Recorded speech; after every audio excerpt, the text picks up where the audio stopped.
आप देख रहे हैं पब्लिक लाइव समाचार से सोनू श्रीवास्तव, ब्यूरो चीफ उन्नाव। मैं इतने समय मौजूद हूं उन्नाव जनपद के सफीपुर कस्बे में, जहां पर अपने गृह नगर आए हैं, जिनको नाम की जरूरत नहीं, पहचान की। आप सभी लोग जानते हैं कि बेदाग छवि के राज्य सरकार में मंत्री मोहसिन रजा जी। आइए हम जानते हैं, जरा कुछ बातें उनसे पूछते हैं। जी मंत्री जी, आप ये बताइए कि अभी केंद्र सरकार के द्वारा एक निर्णय लिया गया, 1 जनवरी से 7 फरवरी के बीच में 30,000 स्कूलों को चिन्हित करके उन्होंने सूर्य नमस्कार के लिए प्रेरित किया है। और इसके सापेक्ष ये मुस्लिम लॉ बोर्ड के महासचिव खालिद रहमानी जी का ये वक्तव्य आया है कि वो ये कह रहे हैं कि मुस्लिम बच्चे जो हैं उनसे ये परहेज रखेंगे सूर्य नमस्कार से। इसके विषय में आप क्या कहेंगे? पहली चीज तो ये कि ये जो एक ऑल इंडिया मौलवी पर्सनल लॉ बोर्ड है, क्योंकि आम मुसलमान हिंदुस्तान के संविधान में विश्वास रखता है, तो उसे कोई पर्सनल लॉ बनाने की जरूरत नहीं पड़ी है आज तक, क्योंकि मोहसिन रजा आपके सामने खड़े हैं। हम संविधान में विश्वास रखने वाले लोग हैं, हमारी पार्टी संविधान में विश्वास रखती है। तो देश का एक संविधान है, और अगर मौलवी कोई अपना पर्सनल लॉ बनाकर आए हैं तो इस तरह की उम्मीद आप कर सकते हैं उनसे कि वो अखिलेश यादव जी को तो नमस्कार करेंगे, वो सोनिया जी को और राहुल जी को नमस्कार करेंगे, बहन जी को नमस्कार करेंगे। लेकिन अगर उनसे कहा जाए कि सूर्य नमस्कार कर लीजिए, तो सूर्य नमस्कार इसलिए नहीं करेंगे क्योंकि सूर्य में भगवा दिखाई देता है, और भगवा प्रकाश का प्रतीक है। अगर वो उसको नमस्कार नहीं करेंगे तो अंधकार में तो डूबना वही चाहते हैं, हम थोड़ी उन्हें डुबाना चाहते हैं। तो हमारी सरकार की नीति जो है वो लोगों को प्रकाश में लाने के लिए है, ऊर्जा देने के लिए है। क्योंकि आप देखते हैं, डॉक्टर्स भी कहते हैं कि आप विटामिन डी अगर नहीं है तो आप सूर्य नमस्कार करिए या सूर्य के सामने बैठ जाइए, तो वो सुबह की जो किरणें हमारे ऊपर पड़ती हैं उससे विटामिन डी मिलता है। ये ईश्वर की देन है, अल्लाह की देन है।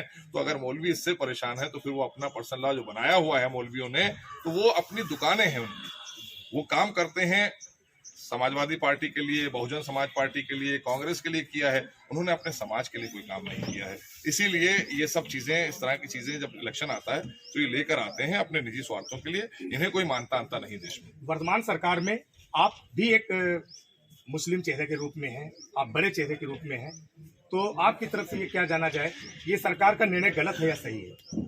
ये सरकार हमेशा जनहित के लिए निर्णय लाती है। सरकार कभी कोई भी निर्णय अपने निजी स्वार्थ के लिए थोड़ी लाती है। हमारी परिवारवाद की सरकार थोड़ी ना है।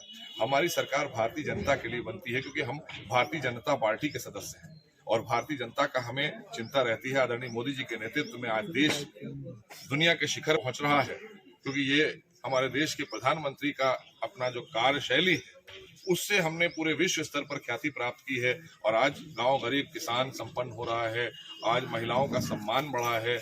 आज आप देखें तो योजनाएं जो भी हम लाते हैं, आप उत्तर प्रदेश की अगर बात कर लें, आदरणीय योगी जी के नेतृत्व में जो योजनाएं हम उत्तर प्रदेश में लेकर उतरे, तो अभी तो हमने सदन में हमारे मुखिया ने कहा कि 18% मुस्लिम समाज है, लेकिन हमने 35% योजनाएं उनको दी हैं। तो विपक्ष के साथी तो चुप हो गए ना, बोल नहीं पाए, जवाब नहीं था।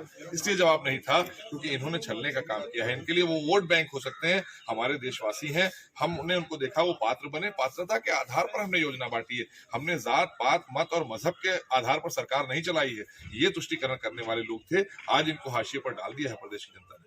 क्या ये इस्लाम धर्म में सूर्य नमस्कार वर्जित है? देखिए, इस्लाम धर्म में इस तरह की चीजों पर कभी कोई टिप्पणी करने के लिए कहा ही नहीं गया है।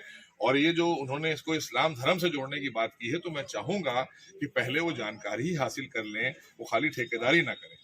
अपनी तरफ से आप मुस्लिम बच्चों को क्या संदेश देना चाहेंगे? देखिए, मैंने कहा कि हम तो मुस्लिम बच्चों के लिए यही कहेंगे कि ये भारत देश है, और जहाँ पर अल्लामा इकबाल जैसे हमारे राइटर रहे, जिन्होंने कहा कि सारे जहाँ से अच्छा हिंदुस्तान हमारा, हम बुलबुलें हैं इसकी, ये गुलसिता हमारा, तो इस गुलसिता को हम सबको साथ में लेकर आगे बढ़ना। बहुत बहुत धन्यवाद। इसको हम देंगे, लेकिन सर जो आपने बजट शुरू किया था इसमें सर इसका हवाला नहीं था ना, हम दे देंगे, तुम चिंता मत करो।